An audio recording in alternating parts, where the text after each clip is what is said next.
Video का topic है कि ब्रेस्ट फिलर्स का comparison versus two breast implants. Breast fillers का इस वीडियो में हम बात करेंगे कि ब्रेस्ट फिलर्स के लिए आप पहले मेरे पास आती हैं, हम आपका एग्जामिनेशन करते हैं, फर्स्ट कंसल्टेशन इज़ फ्री।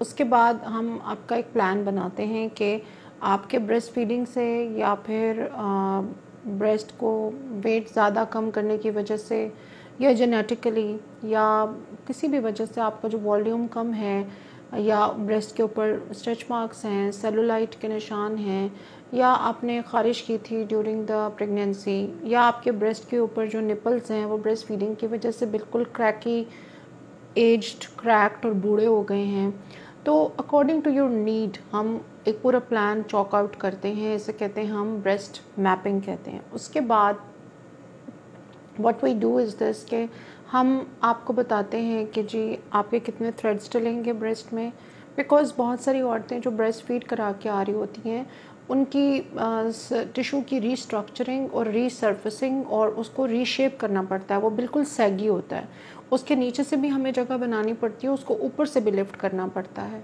तो पहले हम उसके अंदर एक तरह से शटरिंग, यानी समझ लें आसान वर्ड्स में, हम उसके अंदर प्रॉपर उसके अंदर लेंटर डाल के उसको उठाते हैं in an easy way. I think आप लोग इसको अंडरस्टैंड करेंगे कि it's not a joke, it's a very serious matter for the women जो इससे सफ़र कर रही होती हैं, जो इनसिक्योरिटी उनको होती है। जितना वो अपने कपड़ों में या अपनी लाइफ में अपने आप को मिसफिट और इनसिक्योर फील करती हैं, उनकी पेन बहुत ज़्यादा होती है।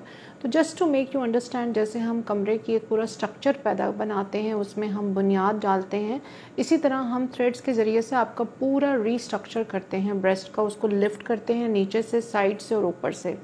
एंड देन इस रीस्ट्रक्चरिंग के अंदर जो है हम फिर डिसाइड करते हैं कि हमने कितना फिलर ऐड करना है, उसमें कौन कौन से प्रोसीजर्स होंगे जो ब्रेस्ट की शेप को रीजुविनेट कर रहे होंगे, निपल्स के लिए कौन से प्रोसीजर्स होंगे, स्ट्रेच मार्क्स के लिए कौन से प्रोसीजर्स होंगे, सेलुलाइट के लिए कौन से प्रोसीजर्स होंगे। If you want a very young, glowy and rejuvenated nipple and breast, तो उसके लिए कौन से पील्स और कौन सी हम सारी चीज़ें ऐड ऑन करेंगे, उसका हम पूरा एक प्लान, टाइमलाइन और स्ट्रक्चर डिसाइड करते हैं। आप स्पेसिफिक डे के ऊपर मेरे पास आती हैं। उसके बाद हम आपके पूरे एरिया को एंटीसेप्टिक सोल्यूशन से, पायोडीन से नीट करते हैं। जहाँ आपका ब्रेस्ट की सर्जरी ऑलमोस्ट जो क्लिनिक में हम काम करते हैं 1 से 1.5 घंटा लगता है, जिसके अंदर हम डिपेंडिंग ऑन द टास्क के आपके कितने काम होने वाले हैं उस हिसाब से, यानी अगर आपका सिर्फ ब्रेस्ट लिफ्ट है और बहुत ज़्यादा सेगिनेस नहीं है, बहुत निपल की रिजुविनेशन या बहुत ज़्यादा इस तरह के काम और नहीं हैं, तो इन दैट केस ज़ाहिर है थोड़ा टाइम लगता है। लेकिन अगर आपके बहुत सारे काम हैं तो फिर मैक्सिमम भी 1.5 से 2 घंटे के अंदर आप फारिग हो जाती हैं।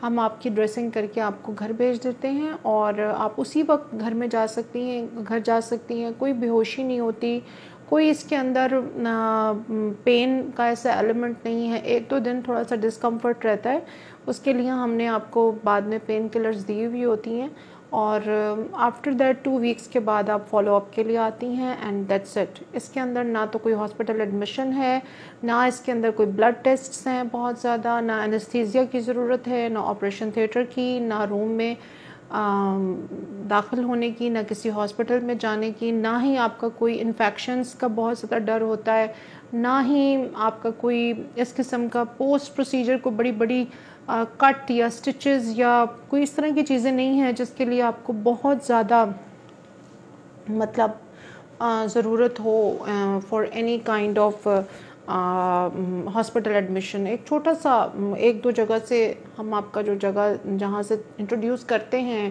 अपना फिलर्स और थ्रेड्स और जो भी हम प्रोसीजर्स कर रहे होते हैं, वहाँ छोटी छोटी सी ड्रेसिंग्स होती हैं जिसके ऊपर आपने अपनी एंटीबायोटिक क्रीम लगानी होती है और पेन किलर्स खानी होती हैं और बाकी आपकी नॉर्मल लाइफ वैसे ही कैरी कर सकती हैं। आप जॉब पे जा सकती हैं, आप अपने घर के काम, cooking, whatever you do, driving, आप शॉपिंग, सब कुछ कर सकती हैं।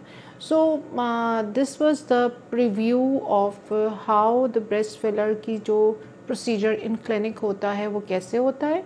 और दूसरी वीडियो के अंदर मैंने आपको बताया है कि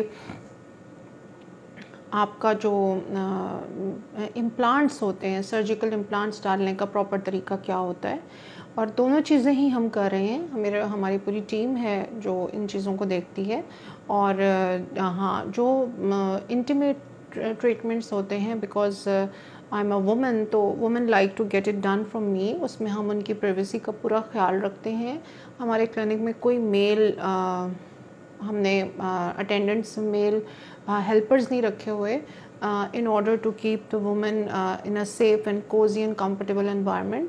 और जब प्रोसीजर होता है तो I prefer to do it all by myself, मेरे साथ कोई हेल्पिंग नर्स भी नहीं होती।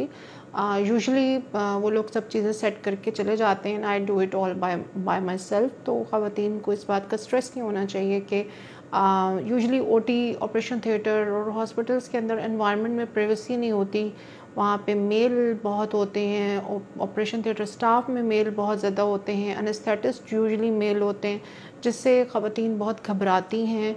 एंड बिकॉज उन्होंने फुल बेहोश होना होता है तो वो बहुत हेजिटेंट होती हैं for these kind of procedures in hospitals. तो ये था review breast fillers, threads, Profhilo, Scarlet, PRP, hyaluronic acid के साथ, या वट एवर जितने भी मिलियंस ऑफ ट्रीटमेंट्स हम करते हैं, इवन ब्रेस्ट हाइफू होता है, जो भी होता है वो क्लिनिक में होता है, वो मैं ख़ुद करती हूँ।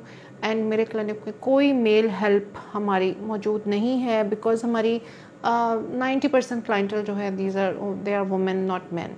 तो रेस्ट अश्योर्ड कि आपको पूरी प्राइवेसी मिलेगी, और आपकी कोई भी ऐसी चीज़ जो जिससे आपको परेशानी हो, हम टाइम भी ब्रेस्ट के लिए, सर्जरीज़ के लिए ऐसा चूज़ करते हैं जब बाकी क्लाइंट्स मौजूद ना हों, और मैं टोटली थॉरली 2-3 घंटे आपके ऊपर कंसंट्रेट कर सकूं, बिकॉज वो बार बार क्लाइंट्स का आना जाना जो है वो दैट रियली बॉदरसम थिंग होती है, कि फिर हम आपको एक स्पेशल टाइम पे बुलाते हैं जब मैं बिल्कुल फ्री होती हूँ, और उस टाइम पे हम कोई और अपॉइंटमेंट फॉर 3 आवर्स नहीं देते हैं।